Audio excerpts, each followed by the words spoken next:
welcome to Deep Roots with Niger Babe in Texas. I am so glad to have my amazing listening audience around the world, and specifically my American, Nigerian, Germany, Australia, Canada, and UK audiences. Thank you so much. I really appreciate this community and you all taking the time to join and listen to my podcast. Greatly appreciated. Today's topic, I'm going to be talking about grief. It's been on my heart to talk about grief for some time now. In the past 2 to 3 years, I have experienced grief in one form or the other, and the recent loss of a friend and colleague, plus just what's going on in Haiti, has triggered me, and I thought it would really be good to, create an episode on this topic. Just based on my experience, whereby I get to talk about what grief is, examples of grief, the stages of grief, and what I have learned about grief, with the hope that it encourages someone going through the same thing at this time.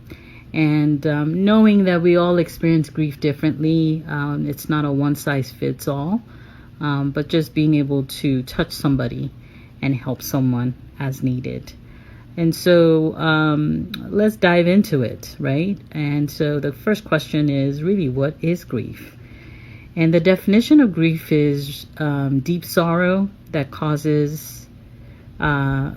caused by someone's death. Similar words for grief are sorrow, misery, sadness, anguish, something that causes deep distress or suffering. And so, what are the examples of grief? Death is one of the most common forms of grief that people experience, or that people talk about more often.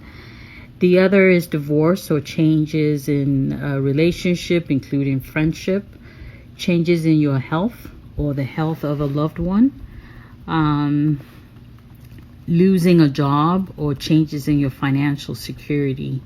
So there are various examples of what grief is to different people, and so it's not just death or the loss of a loved one. It could be any of the various items that I have listed. I'm sure there are more. So the stages of grief, right? Everyone goes through different stages of grief, and sometimes, at least in my experience, I tend to kind of flip-flop around each one of these stages. And so what are those stages? One is denial, just the shock, or the denial of the fact that you've actually lost a loved one, or there's a change in your relationship, knowing that your health status has changed, or the health status of a loved one, just the whole mere shock, right? Or in some cases, just denial of the fact that, is this really happening? And then there's that anger of why is this happening? Why is my loved one experiencing this? Why am I experiencing this? Why, and so that's where that anger really comes into play. And then the bargaining, which is really trying to seek for a way out of the situation. How can I get out of this? In a case of divorce, trying to figure out if there's a way to be able to fix it, just looking for ways to be able to get out of that situation. Then we have depression, where you just feel helpless, right? There's that lack of wanting to do anything, be around anyone, just that sadness. And then there's acceptance. And so accepting the situation that you're in, accepting the fact that you're actually going through a divorce, accepting the change in the relationship, accepting, changes in one's health condition, accepting the death of that loved one, and then accepting that loss of that job, and just changes in your financial security. So for me, some of the things I've really learned through grief is that spirit of acceptance and faith was crucial for me to be able to move through these stages of grief. Just learning and growing, being able to be in a grateful spirit, just overall finding peace. It's not easy. Trust me, it's extremely, extremely difficult, and you just have to really take it one day at a time. And I would say even just being vulnerable through that experience, right? And some of the other things that I have learned from grief is just that ability to have empathy and understanding of others, right? So sometimes, like, people would say, you have to go through something for you to be able to feel what other people feel that pain, feel that, sadness, that shock, right? And so grief really truly allows you to have empathy and understanding of others. And when those times are tough, just our strength really does shine through. You don't see, especially when you're in a depression or when you are in denial or, even bargaining, you don't see that ability to be able to shine, that strength to shine through. You don't see that you would really be able to overcome it. But as you take through those little baby steps, you end up seeing how much strength you really truly have, and just the grace of you being able to get through it, as I mentioned, with your faith, because faith is really truly important for me to be able to just see certain situations and being able to make certain decisions. And I know it's for some others, but really during tough times, the point that I'm trying to get across is our strength really does shine through. You may not see it immediately, but with time you will get to see it. The other thing is you really would have people to support you and love you no matter what. It's amazing how I say God puts the right people in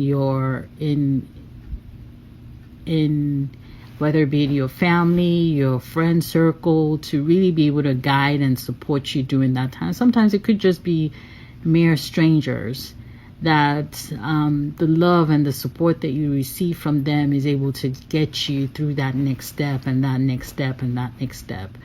Support is not only from your immediate family. There's so many ways of being able to get support.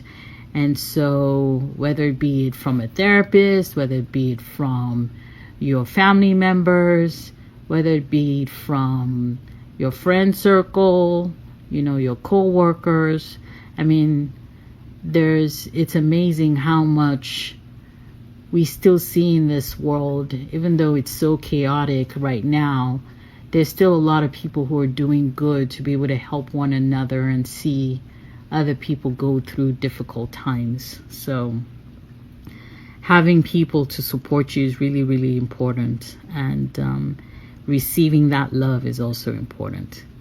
It brings up, going through grief also brings up your vulnerabilities, right? Learning to embrace those vulnerabilities, exposing them, your feelings, what you need, and that's also important, because sometimes I think even with the Nigerian Americans or just Nigerians and the way we grow up, sometimes it's kind of hard to be able to expose your vulnerabilities, and people feel that they're risking a little bit of themselves by letting other people see those vulnerabilities. And sometimes by people seeing your vulnerabilities, they get to know you even more, and they get to really have more empathy and support for you and provide you with what you need. So it's very important to embrace your vulnerabilities, expose your feelings, and be able to reflect on what you need and ask for what it is that you need. The last, which I've, not the last, but second to the last, is thing for me would be just that profound appreciation and thirst for life. Because once you get to that form of acceptance, and even while you're going through the different stages of grief, there's that, it gives you a different perspective as to how you look at life and how you really understand what matters, right? You don't sweat some of the small stuff that maybe previously you would have been so entrenched in or felt so important for you to do. Now you really rethink the way you look at things. I would say even with COVID, right? The ability for us to be able to be at home with our families and just looking for new ways to reconnect, and it really makes us to be able to look at life a little bit differently than with the way we used to look at it. And so, there's that conversation where people keep having that, there's a new normal. It's not going to be what it used to be. So people have now realized, I can do things a little bit differently and still be connected at home. It's the same with grief. You go through realizing, that there's still life to live for, and there's still so much to accomplish, and just that forward thinking, ability, and the ability to appreciate not just life but understanding of what really matters. And then lastly, I would say for some people, brings them closer to their faith, right? Guides them through their pain, and that they really get to see and experience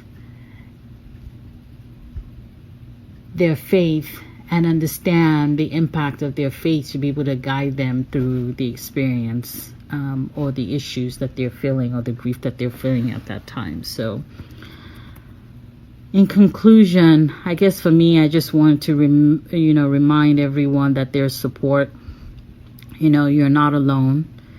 You can access various support groups, whether through your church, online, family, friends.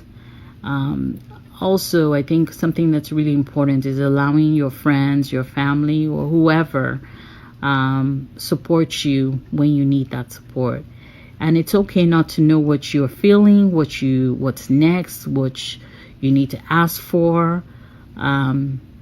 Change or growth can be very painful, right? And so it's really just taking it one step at a time, putting one foot before the other, and just, again, I'll keep saying it, leverage your faith and know your body, and know when it's time to talk to, whether it be your doctor or a therapist, to be able to guide you through the pain that you're going through, the grief that you're going through, and not being alone and just holding everything all in, because that's not also healthy for you as well. I mean, we'll have future topics about depression and all that good stuff with Dr. Bello, but I really just thought it would be very good to talk about grief. I wish everyone going through grief right now peace, and the support that you need will be provided to you when you need it. And thank you so much for listening today. I hope this was of value to you, and was able to touch somebody or help somebody going through a difficult time. Don't forget to send in your voice messages regarding this or other topics that have been released.